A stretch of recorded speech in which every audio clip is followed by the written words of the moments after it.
ನಮಸ್ಕಾರ ಎಲ್ರಿಗೂ Raghavendra academy YouTube ಚಾನಲ್ಗೆ ತಮ್ಮೆಲ್ಲರಿಗೂ ಸ್ವಾಗತ. ಇವತ್ತಿನ ವಿಡಿಯೋದಲ್ಲಿ ನೀವೇನಾದರೂ RRB ಗ್ರೂಪ್ ಡಿ ಹುದ್ದೆಗೆ ತಯಾರಿಯನ್ನು ನಡೆಸ್ತಾ ಇದ್ದರೆ ಅದರ ಸಿಲೆಬಸ್ ಗೊತ್ತಿರಲ್ಲ, ಹೌದಾ?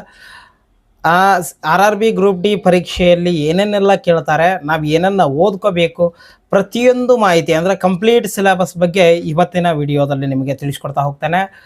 ಜನವರಿ 31ರಿಂದ ಅಪ್ಲಿಕೇಶನ್ಸ್ಗಳು ಸ್ಟಾರ್ಟ್ ಆಗಿವೆ. ಯಾರ್ಯಾರು ಅರ್ಜಿಯನ್ನು ಸಲ್ಲಿಸಿಲ್ಲ ಎಲ್ಲರೂ ತಪ್ಪದೆ ಅರ್ಜಿಯನ್ನು ಸಲ್ಲಿಸಿ ಅಂತ ಹೇಳ್ತಾ ವಿಡಿಯೋ ಶುರು ಮಾಡೋಕ್ಕಿಂತ ಮುಂಚೆ ಇದುವರೆಗೆ ನಮ್ಮ ಚಾನಲ್ಗೆ ಯಾರು ಸಬ್ಸ್ಕ್ರೈಬ್ ಮಾಡಿಲ್ಲ ದಯವಿಟ್ಟು ಸಬ್ಸ್ಕ್ರೈಬ್ ಮಾಡ್ಕೊಳ್ಳಿ. ಹಾಗೆ ವಾಟ್ಸಪ್ ಗ್ರೂಪ್ ಮಾಡಿದ್ದೀವಿ, ಅದಕ್ಕೂ ಜಾಯ್ನ್ ಆಗಿ ಅಂತ ಹೇಳ್ತಾ, ನೀವೇನಾದರೂ RRB ಗ್ರೂಪ್ ಡಿ ಹುದ್ದೆಗೆ ತಯಾರಿಯನ್ನು ನಡೆಸ್ತಾ ಇದ್ರೆ ನಮ್ಮಲ್ಲಿ ಕಂಪ್ಲೀಟ್ ಸಿಲೆಬಸ್ ಆನ್ಲೈನ್ ಕೋರ್ಸ್ ಇದೆ, ಕೇವಲ 999 ರೂಪಾಯಿಗೆ. ನಮ್ಮ ಅಶೋಕ್ 20 ಅಂತ ನೀವೇನಾದರೂ ಕೋಡ್ನ ಯೂಸ್ ಮಾಡಿದರೆ ನಿಮಗೆ ಇನ್ನೂ 20% ಡಿಸ್ಕೌಂಟ್ ಆಗುತ್ತೆ. ಫೆಬ್ರವರಿ 1ರಿಂದ ಕ್ಲಾಸ್ಗಳನ್ನು ಸ್ಟಾರ್ಟ್ ಮಾಡ್ತಾ ಇದ್ದೀವಿ. ಅದರಲ್ಲಿ ಜನರಲ್ ಅವೇರ್ನೆಸ್ಸು, ಮ್ಯಾಥಮೆಟಿಕ್ಸು, ರೀಸನಿಂಗು, ಹೌದಾ?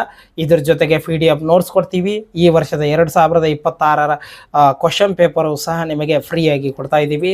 ಈ ಕೋರ್ಸ್ ಏನಾದರೂ ಬೇಕಾದರೆ ಇಲ್ಲಿ ವಾಟ್ಸಪ್ ನಂಬರನ್ನು ಇದೆ ನೋಡಿ, ಅದಕ್ಕೆ ಹಾಯ್ ಅಂತ ಮೆಸೇಜ್ ಮಾಡಿ, ಅಥವಾ ಪ್ಲೇಸ್ಟೋರ್ನಲ್ಲಿ ರಾಘವೇಂದ್ರ ಅಕಾಡೆಮಿ ಅಂತ ಆ್ಯಪ್ ಇದೆ, ಅದನ್ನು ಡೌನ್ಲೋಡ್ ಮಾಡಿಕೊಂಡು ಇದಕ್ಕೆ ಜಾಯ್ನ್ ಆಗಿ ಅಂತ ಹೇಳ್ತಾ ಬನ್ನಿ ಇವತ್ತಿನ ವಿಡಿಯೋನ ಶುರು ಮಾಡೋಣ. ಮೊದಲನೆಯದಾಗಿ ಎಕ್ಸಾಮ್ ಪ್ಯಾಟರ್ನ್ ಯಾವ ಥರ ಇದೆ ಅನ್ನೋದನ್ನು ನೋಡ್ಕೋಬೇಕು.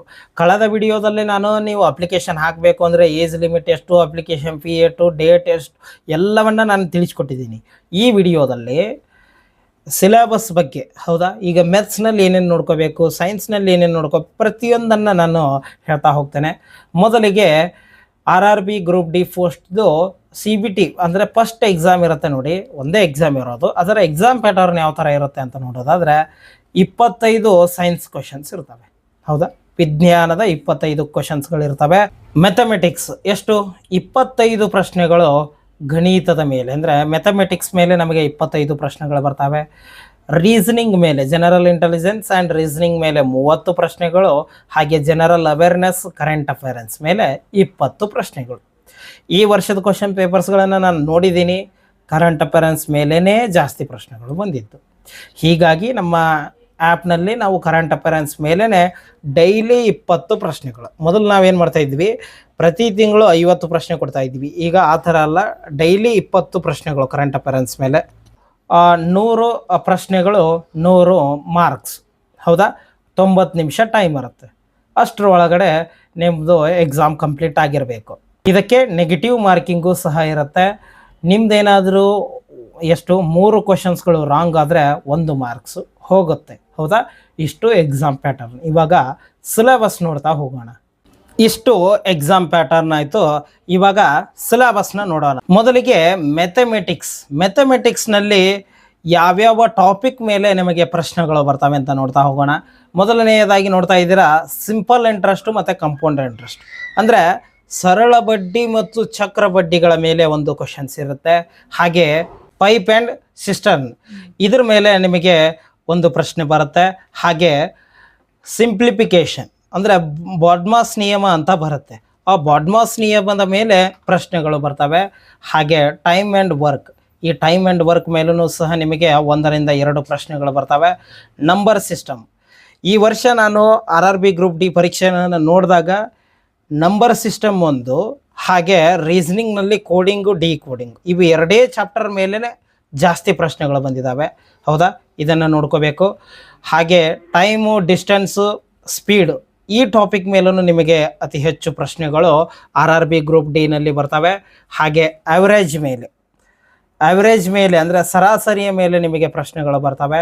ಹಾಗೆ ಟ್ರಿಗ್ನೋಮೆಟ್ರಿ ಅಂತ ಬರುತ್ತೆ, ಆ ಟಾಪಿಕ್ ಮೇಲೂ ನಿಮಗೆ 1ರಿಂದ 2 ಪ್ರಶ್ನೆಗಳು ಬರ್ತವೆ. ಪರ್ಸಂಟೇಜ್ ಅಂದರೆ ಶೇಕಡಾವಾರು ಮೇಲೂ ನಿಮಗೆ ಪ್ರಶ್ನೆಗಳು ಬರ್ತಾವೆ. ಮೆನ್ಸ್ಯುರೇಷನ್ ಅಂತ ಒಂದು ಟಾಪಿಕ್ ಇದೆ, ಆ ಟಾಪಿಕ್ ಮೇಲೂ ನಿಮಗೆ 2 ಪ್ರಶ್ನೆಗಳು. ಹಾಗೆ ರೇಷಿಯೋ ಅಂದರೆ ಅನುಪಾತ ಮತ್ತು ಸಮಾನುಪಾತದ ಟಾಪಿಕ್ ಮೇಲೂ ಸಹ ನಿಮಗೆ 2ರಿಂದ 4 ಪ್ರಶ್ನೆಗಳು ಬರ್ತವೆ. ಬಟ್ಟು ಮ್ಯಾಥಮೆಟಿಕ್ಸ್ ಅಂದರೆ ಗಣಿತದ ಮೇಲೆ ನಮಗೆ RRB ಗ್ರೂಪ್ ಡಿಗೆ 25 ಕ್ವಶನ್ಸ್ಗಳು ಬರ್ತವೆ. 25 ಪ್ರಶ್ನೆಗಳು, 25 ಮಾರ್ಕ್ಸ್ಗಿರುತ್ತೆ. ಇಷ್ಟು ಮ್ಯಾಥಮೆಟಿಕ್ಸ್ ಮೇಲಿನ ಸಿಲೆಬಸ್ಸು.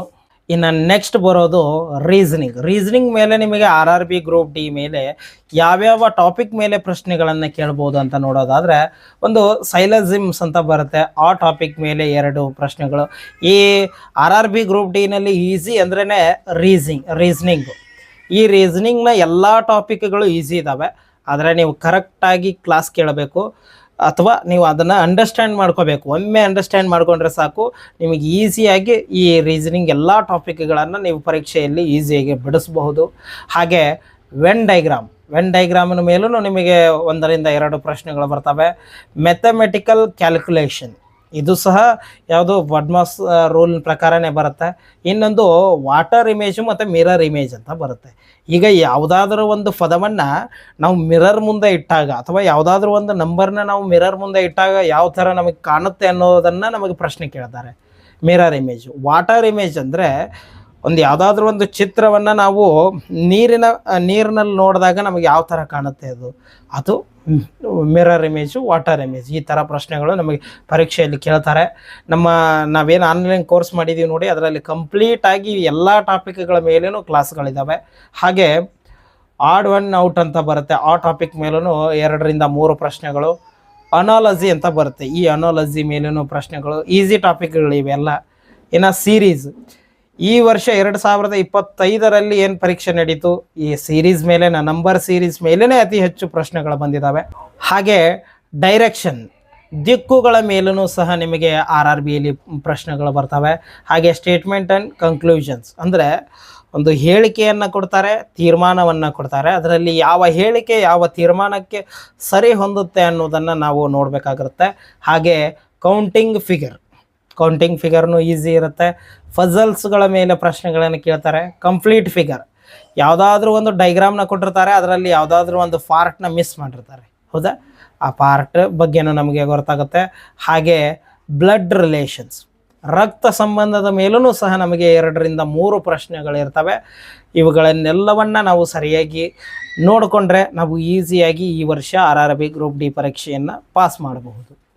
ಇನ್ನು ನೆಕ್ಸ್ಟ್ ನೋಡೋದಾದರೆ ಸೈನ್ಸ್ ಟಾಪಿಕ್ಕು. ಸೈನ್ಸ್ ಎಷ್ಟು, ಒಟ್ಟು ಟೋಟಲ್ ಆಗಿ 25 ಮಾರ್ಕ್ಸಿಗೆ 25 ಪ್ರಶ್ನೆಗಳು ಬಂದಿರ್ತವೆ. ಅದರಲ್ಲೇ ಮತ್ತೆ 3 ಪಾರ್ಟ್ ಬರುತ್ತೆ. ಏನು, ಒಂದು ಫಿಸಿಕ್ಸ್ ಎಷ್ಟು 8 ಕ್ವಶನ್ಸ್ಗಳು ಫಿಸಿಕ್ನಿಂದ ಬರ್ತವೆ, ನಾವು 10 ಅಂತ ಇಟ್ಕೊಳ್ಳೋಣ. ಹಾಗೆ ಕೆಮಿಸ್ಟ್ರಿಯಿಂದ ಸುಮಾರು ಒಂದು 10 ಪ್ರಶ್ನೆಗಳು ಬರ್ತವೆ. ಬಯಾಲಜಿಯಿಂದ ಒಂದಿಷ್ಟು ಪ್ರಶ್ನೆಗಳು ಬರ್ತವೆ, ಹೌದಾ. ನಾವು ವಿಜ್ಞಾನದಲ್ಲಿ ಏನೇನೆಲ್ಲ ನೋಡ್ಕೋಬೇಕು, ಸೈನ್ಸ್ನಲ್ಲಿ ಕೆಮಿಸ್ಟ್ರಿ, ಫಿಸಿಕ್ಸು, ಬಯಾಲಜಿ ಈ 3 ಟಾಪಿಕ್ಗಳನ್ನು ನೋಡ್ಕೋಬೇಕು. ನಾನು ನೆಕ್ಸ್ಟ್ ಬರೋದು ಜನರಲ್ ಅವೇರ್ನೆಸ್ಸು ಮತ್ತು ಕರೆಂಟ್ ಅಫೇರೆನ್ಸ್ ಮೇಲೆ ಪ್ರಶ್ನೆಗಳು ಬರ್ತವೆ. ಎಷ್ಟು ಪ್ರಶ್ನೆಗಳು ಬರ್ತವೆ? 20 ಪ್ರಶ್ನೆಗಳು ಬರ್ತವೆ. ಯಾವ್ಯಾವ ಟಾಪಿಕ್ ಮೇಲೆ? ಏನಿಲ್ಲ, history, polity, geography, economics, current affairs, ಹೌದಾ. ಇನ್ನು ಸ್ಟ್ಯಾಟಿಕ್ ಜಿ ಕೆ, ಇನ್ನೊಂದು ಟಾಪಿಕ್ ಇದರಲ್ಲಿ ಮಿಸ್ ಆಗಿದೆ, ಸ್ಟ್ಯಾಟಿಕ್ ಜಿ ಕೆ ಮೇಲೂ ಪ್ರಶ್ನೆಗಳು ಬರ್ತವೆ. ಇತಿಹಾಸದ ಮೇಲೆ ನಮಗೆ ಪ್ರಶ್ನೆಗಳು ಬರ್ತವೆ. ಪೊಲಿಟಿ ಮೇಲೆ ಅಂದರೆ ರಾಜ್ಯಶಾಸ್ತ್ರ ಅಥವಾ ಭಾರತದ ಸಂವಿಧಾನದ ಮೇಲೆ ನಮಗೆ ಪ್ರಶ್ನೆಗಳು ಬರ್ತಾವೆ. ಹಾಗೆ ಜಿಯೋಗ್ರಫಿ ಮೇಲೆ ನಮಗೆ ಪ್ರಶ್ನೆಗಳು ಬರ್ತವೆ. ಎಕನಾಮಿಕ್ಸ್ ಮೇಲೆ, ಹಾಗೆ ಪ್ರಚಲಿತ ಘಟನೆಗಳ ಮೇಲೆ, ಇನ್ನೊಂದು ಸ್ಟ್ಯಾಟಿಕ್ ಜಿ ಕೆ ಮೇಲೆ ಪ್ರಶ್ನೆಗಳು ಬರ್ತವೆ, ಹೌದಾ.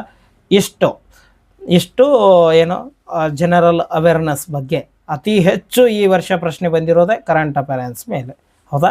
ನಿಮ್ಮ ಫೋಕಸ್ ಏನಿರಬೇಕು ಅಂದರೆ ಕರೆಂಟ್ ಅಫೇರೆನ್ಸ್ ಮೇಲೇ ಜಾಸ್ತಿ ಇರಬೇಕು. ಇಷ್ಟು RRB ಗ್ರೂಪ್ ಡಿ ಹುದ್ದೆಯ ಕಂಪ್ಲೀಟ್ ಸಿಲೆಬಸ್ ಆಗಿರುತ್ತೆ. ಮತ್ತು ಈ ವಿಡಿಯೋದ ಬಗ್ಗೆ ನಿಮಗೆ ಏನೇ ಡೌಟ್ಸ್ ಇದ್ದರೂ ಸಹ ನನಗೆ ಕಮೆಂಟ್ ಮಾಡಿ ಅಂತ ಹೇಳ್ತಾ ಇವತ್ತಿನ ವಿಡಿಯೋನ ಮುಗಿಸ್ತಾ ಇದ್ದೀನಿ. ಧನ್ಯವಾದಗಳು.